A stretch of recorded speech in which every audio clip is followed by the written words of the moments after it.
A warm welcome to another episode of Companynama, where we open the doors for you to all that's happening inside the corporate world. I'm Shrestha Tiwari. Let's take a look at what's brewing inside the corporate world. Billionaire Gautam Adani's group pledged shares valued about $13 billion in two Indian cement firms just days after it completed the acquisition from Holcim. Adani Group pledged stakes of about 57% of ACC Limited and 63% in Ambuja Cements Limited. After completing its acquisition of the two Holcim's India assets, Adani on the 19th of September announced its plans to double its cement manufacturing capacity to 140 million tons in the next 5 years and emerge as the most profitable manufacturer in the country. With the acquisition of Ambuja and ACC Cement, Adani Group has emerged as the second largest cement maker in the country with an installed production capacity of 70 million ton per annum. The group now controls close to 14% of the country's cement market. Baba Ramdev promoted Patanjali Group has set a target to achieve 1 lakh crore rupees turnover in the next 5 years and list at least 4 group firms. According to Ramdev, the group at present has a turnover of 40,000 crore rupees. Ramdev has also said that they might list 5 to 7 group companies in the next 5 years, but as of now, they are sure of listing 4 companies at least. The 4 firms that would launch an IPO are Patanjali Ayurved, Patanjali Medicine, Patanjali Wellness and Patanjali Lifestyle. With these listed firms, Patanjali aims to have a market capitalization of 5 lakh crore rupees in next 5 years. Mahindra Sustain, the renewable energy firm of Mahindra Group, has sold its 30% stake at an equity value of 2,371 crore rupees to Ontario Teachers Pension Plan Board. Now, both the parties will also jointly explore the sale of an additional 9.99% stake in Mahindra Sustain by May 31st, 2023. As a result of this transaction, Mahindra Group will receive approximately 1,300 crore rupees. The proposed investment would also include setting up an infrastructure investment trust for listing renewable energy assets. Market regulator SEBI has kept the proposed IPO of Godigit General Insurance on hold. The company is backed by Canada-based Fairfax Group. However, SEBI has not disclosed the reason for its decision, and Godigit had filed preliminary IPO papers with the capital markets regulator on August 17th. Going by the draft papers, the company's proposed IPO comprised fresh issuance of equity shares worth 1,250 crore rupees and an offer for sale of 10.94 crore equity shares by a promoter and existing shareholders. Cricketer Virat Kohli and his wife Anushka Sharma are among the investors in the company. Global investment firm KKR and Hero Group on 20th September said that they will invest around 3,588 crore rupees in Hero Future Energies, the renewable energy arm of the group. The investment will help HFE, the Hero Group's renewable energy arm, expand capacity and capabilities across technologies such as solar, wind, battery storage and green hydrogen, besides getting into newer markets over time. While KKR is not the first to invest in HFE, earlier too, International Finance Corporation and Abu Dhabi Future Energy together picked up a 20% stake in HFE for $150 million, valuing the company at $750 million. Hero Future Energy's valuation will cross $1 billion with KKR's investment.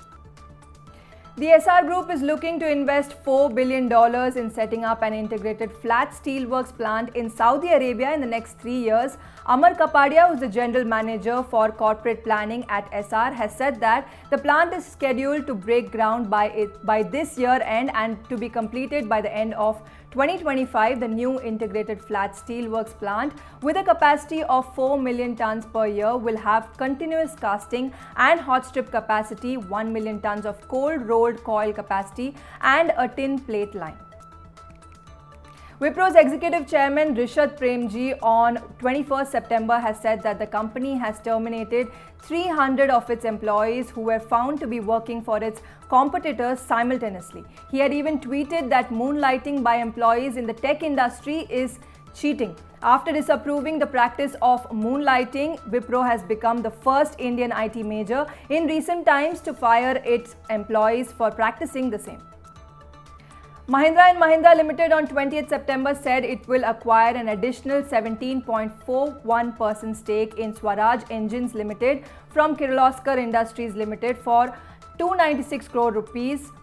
M&M has also said in a regulatory filing that the acquisition will result in increasing the company's stake in Swaraj Engines Limited to 52.13% from 34.72%. The company proposes to acquire equity shares of Swaraj Engines at a price of 1,400 per share.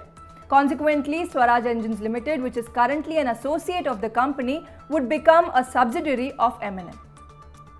And moving on to our segment On the Radar, where we update you on corporates that are surrounded by controversies. So which are the ones on the radar this week? Let's find out. In view of safety concerns following the recent incidents of technical glitches, the Directorate General of Civil Aviation (DGCA) has extended restrictions on SpiceJet to operate only 50% of departures till October 29th. Now, the DGCA, however, noted that there is an appreciable reduction in the number of safety incidents. On 27 July 2022, the DGCA had ordered the commercial airline to operate 50% of its flight, owing to a number of incidents relating to technical malfunction over the past few months.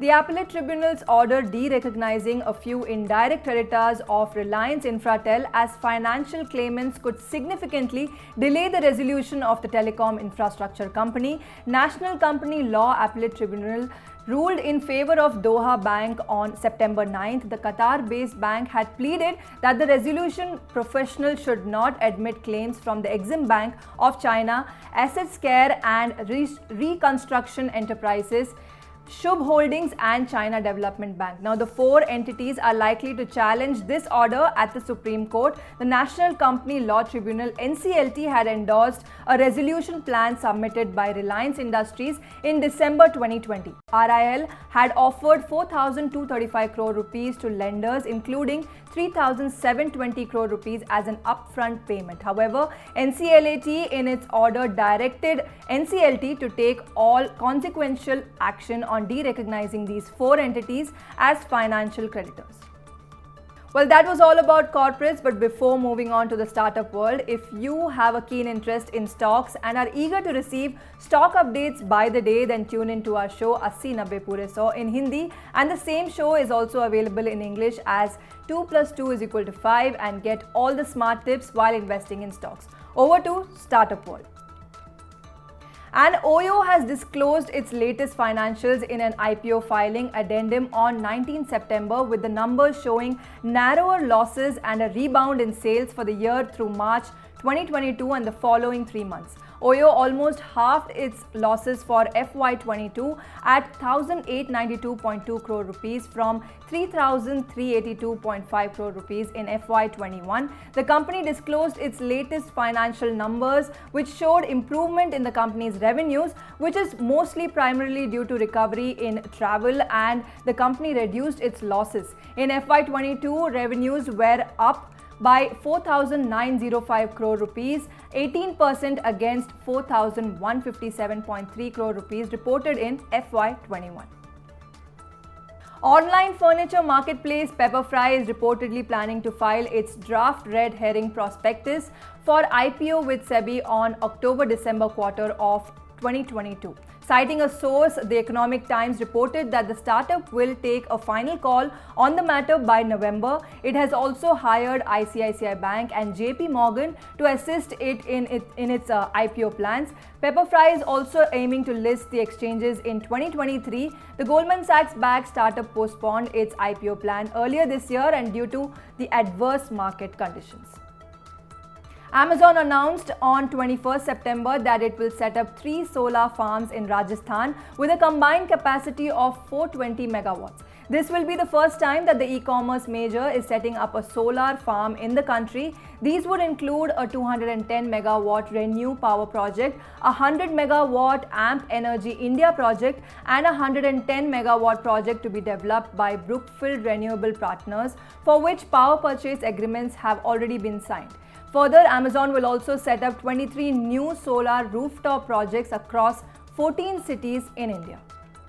Well, that was all. With that, it's a wrap on this week's Companynama English. And to avail our exclusive OTT content, don't forget to download the Money9 app, which is available on both Google Play Store and App Store. See you again next week with more new updates from both the corporate and startup world. Until then, keep watching Money9.